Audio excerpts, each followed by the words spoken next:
Ndabahaye mwiriwe mwese nikaze muri kino kiganiro cacu aho tubayagira amakuru adasanzwe yaranze iyi ndwi. Twahisemo rero kubabwira inkuru zitanu zavuzwe muri iyi ndwi ku Burundi, tukaza gusozera ikiganiro cacu ku nkuru ivugwa cane mu makungu.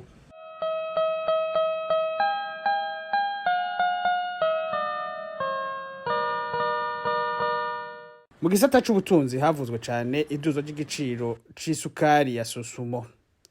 Ihinguriro rikora isukari mu Burundi Sosumo riheruka kuduza igiciro c'isukari hagati mu kwezi kw'icenda guheze.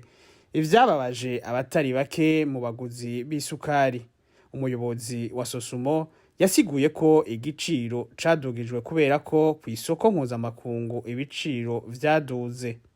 Ariko inyuma y'imisi itashika itanu, umukuru w'igihugu Evariste Ndayishimiye yariyamirije iryo duzwa ry'ibiciro vy'isukari, akemeza neza ko izo mvo zatanzwe zirimo ububeshi, kuko ngo kubwiwe ntibitahuritse ukuntu isukari ikorerwa mu Burundi izimvye kurusha iyizizwa iva mu bindi bihugu nk'Ubuganda.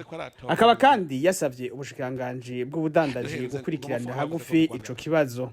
Benshi rero bari biteze ko umushikiranganji aca afata ingingo zibereye, ariko gushika uyu munsi umuyobozi wa Sosumo ntiyigeze akomakoma nk'uko atacabaye. Igiciro c'isukari gushika uyu munsi kikaba kitarasubira kugabanuka.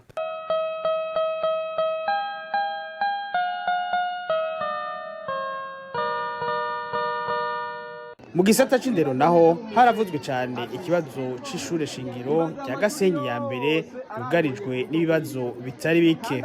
Ireresi riteye ikigongwe ry'umwigisha wo kw'ishure shingiro rya Gasenyi yambere ryashizwe kuri X yahoze yitwa Twitter, yerekanye ibibazo bikomeye mw'ishure shingiro rya Gasenyi yambere aho yigisha.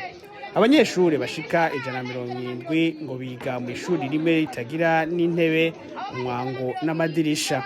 Nta tuzu twasugumwe tuhari canke amazi meza. Uwo mwigisha agatera kama avuga ko ivyo bishobora gutuma abana bandura ingwara ziva kw'isuku rike. Inyuma y'umunsi umwe gusa iyo reresi isohotse, umushikiranganji ajejwe indero hamwe n'userukira ishirahamwe ryitaho ineza y'abana UNICEF baciye bagendera iryo shure kugira ngo barabe ivyo bibazo biharangwa. Mu nyishu zabo bakaba bemeye ko bagiye kubaka ibindi birasi bibiri gusa vyifata kibanza bizofasha kugira hagabanurwe ubwinshi bw'abanyeshure mw'ishure. Ariko rero ntaco bavuze kubijanye n'ibura ry'amazi meza n'utuzu twasugumwe dukenewe kugira ngo bikingire ingwara zivuye kw'isuku rike kandi zandukira. Ikibabaje kandi ngo nuko ico kibazo kiri henshi mu Burundi, kandi ko atacizere kihari co gutorera umuti urama vuba.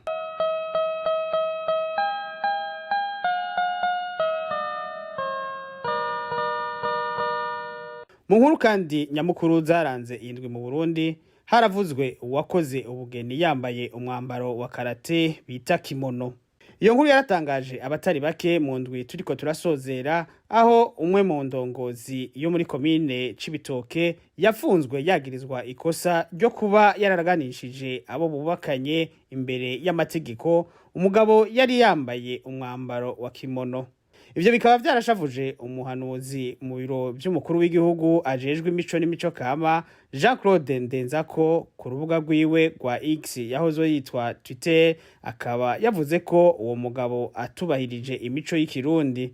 Ariko rero benshi mu bamwishuye baciye bibaza nimba dukwiye kugarukana umwambaro w'impuzu z'ibiti n'utubindo vya kera. Barongera kandi bakibaza nimba impuzu bita costume n'izindi mpuzu z'imanza z'Iburayi zikunda kwambagwa mu misi y'imanza zikomeye, nimba nazo nyene koko zubahiriza umuco w'ikirundi. Ariko rero muradutunga ntitugombye kuvuga umutamukanyi w'umukuru w'igihugu akunda kwambara impuzu z'abanyaburayi zizimvye cane bita luxe. Ivyo rero biruko mu gihe abahinga benshi mu vy'amategeko bemeza ko iyo ndongozi yakoresheje ubwo bugeni yazize ubusa, kandi ko ikwiye kurekurwa kuko atamategeko yarenze.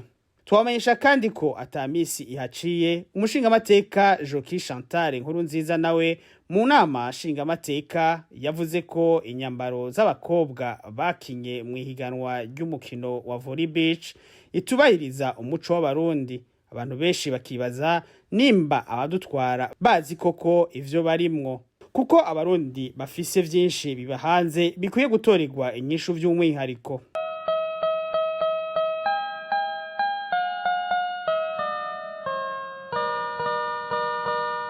Iyindi nkuru ikomeye yaranze indwi ni y'ubuhinga bushasha bugiye gukoreshwa mu gutanga igitoro mu gisagara ca Bujumbura. Ishirahamwe rya leta rijeje igitoro mu Burundi Sopebu ryaratanguje isekeza ryo kwandika imiduga yose ikoresha igitoro, hamwe no gusaba abafise iyo miduga yose gukoresha ubuhinga bushasha bwo gutanga igitoro mu gisagara ca Bujumbura bise igitoro pass.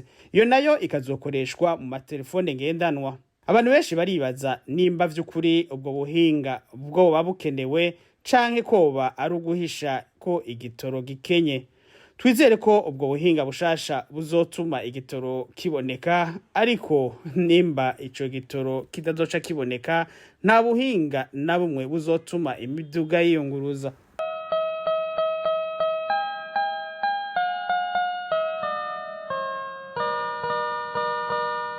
Imbere yo gusezera inkuru zidasanzwe zavuzwe cyane muri ino ndwi, twifuje kurangiriza kuri ino nkuru mpuzamakungu ivuga ku mutekano uri muri Israeli na Libani. Inyuma y'ibitero bidasanzwe vya Israeli mu gihugu ca Libani hamwe n'iyicwa ry'indongozi zitari nke z'umuhari Hezbollah, ibintu bitera vyunyuka. Mu kwihora urupfu rw'izo ndongozi za Hezbollah, igihugu ca Iran cateye ibibombe vyinshi vya misile kuri Israeli, aho ico gihugu cemeza ko ibice birenga 90% vy'ivyo bibombe vyashoboye guhagarikwa bitaronona ikintu na kimwe muri Israeli, bakoresheje ubuhinga bwabo bwo mu kirere bwo kwikingira.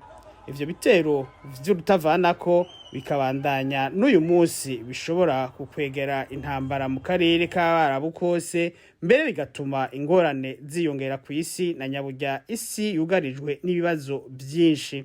Nino ngaha rero duciye dusozerera ano makuru yaranze iyi ndwi, twizere ko zabafashije. Tukaba kandi twipfuza kubabaza mutubwire amakuru mwipfuza ko twobabwira mu ndwi ikurikira, mukaba mushobora kuvyandika muri message. Mwakoze kudukurikira, ntimwibagire no gufyonda kuri abonnement, muhanahane aya makuru, mwongere mufyonde ahari agakengeri kugira ntimuzocikwe n'izindi nkuru nyamukuru zizovugwa mu ndwi ikurikira. Sokuru yagize ati mbega nyawamama ibintu vyayangaye urihe? Nawe ati namama ukungene. Yongera ati izija guhona zihera mu ruhongore. Naho butaha.